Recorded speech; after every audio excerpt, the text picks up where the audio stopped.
J'ai servi 363 jours. Cette année, elle a été très compliquée pour tout le monde, mais quand on est réserviste, les difficultés sur place, elles sont physiques et mentales. Et d'un autre côté, à la maison, on t'attend et tu as du mal à faire face. On n'arrive pas à être 100% très souvent, même si on t'attend à 200%.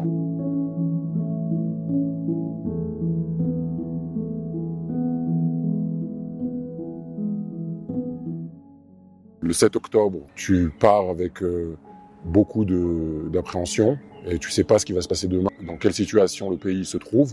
Les difficultés sur place, elles sont physiques et mentales, puisque physique, tu dors pas beaucoup, tu es stressé, tu es tout le temps à l'affût.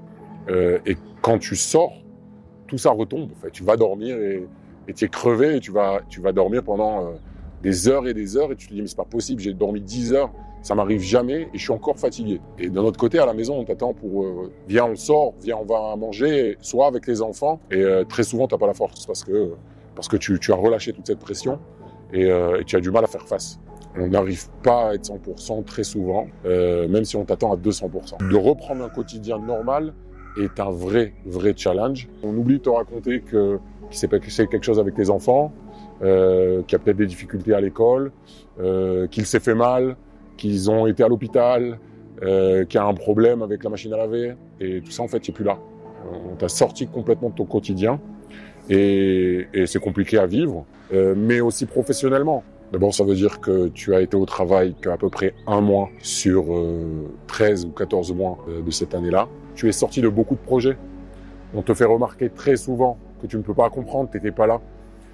Qu'on a pris des décisions sans toi, qui sont des décisions très importantes. Tu te rends compte que tu n'aurais jamais pris ce genre de décision si tu avais été là. Tu n'avais pas été promu comme tu aurais pu l'être. Il y a aussi une grosse difficulté de se remettre dans le travail.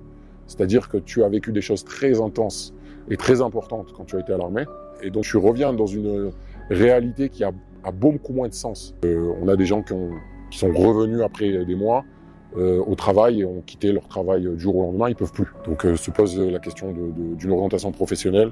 D'autres ont été renvoyés, tout simplement. On sait que l'État indemnise les réservistes, mais certains font face quand même malgré tout à des plutôt grosses difficultés. Pour beaucoup de Milumnikim, il y a un très gros impact financier.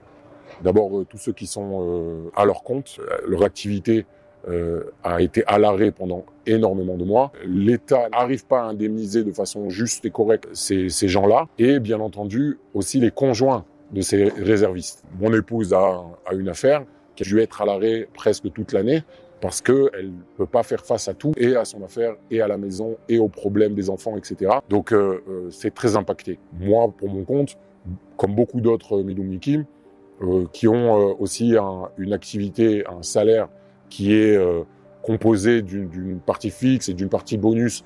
Mon salaire a été coupé de moitié, puisque j'ai eu aucun résultat toute cette année-là. L'État indemnise uniquement sur la partie fixe, mais par contre, mes sorties d'argent sont les mêmes, voire plus. Donc, tu rentres dans une spirale financière infernale où tu es en découvert constamment, tu dois prendre des prêts, et tu as l'impression, en fait, d'avoir financé cette guerre. Non seulement d'avoir combattu, risqué ta vie, être crevé, mis en péril ton couple, et tu dois faire face à une montagne de difficultés qui t'attend, et tu sais pas par quelle boule prendre. Si tu pars au combat, tu as besoin d'être apaisé sur ce qui se passe dans ta vie personnelle. Si tu t'inquiètes pour la maison, et tu t'inquiètes pour le travail, tu t'inquiètes pour le lendemain, c'est très compliqué de faire face à ces difficultés-là dans le service. Et si tu n'es pas présent à 100% dans ton service, tu es nulle part et c'est dangereux. C'est une vraie difficulté nationale. Les réservistes font face à des situations impossibles. J'ai vu des réservistes faire face à 3 fausses couches dans la même année et de devoir sortir, aider le conjoint et revenir et vivre avec ça au jour le jour. Je veux servir, je dois servir, mais d'un autre côté, j'ai aussi besoin d'aider à la maison et d'être tiraillé entre ces deux situations-là. Des gens qui ont des vrais problèmes financiers, mais qui viennent quand même parce qu'ils ne se voient pas faire autrement. Des gens qui sont renvoyés de leur travail. Des gens qui ont de grosses difficultés dans le couple et qui vivent des divorces.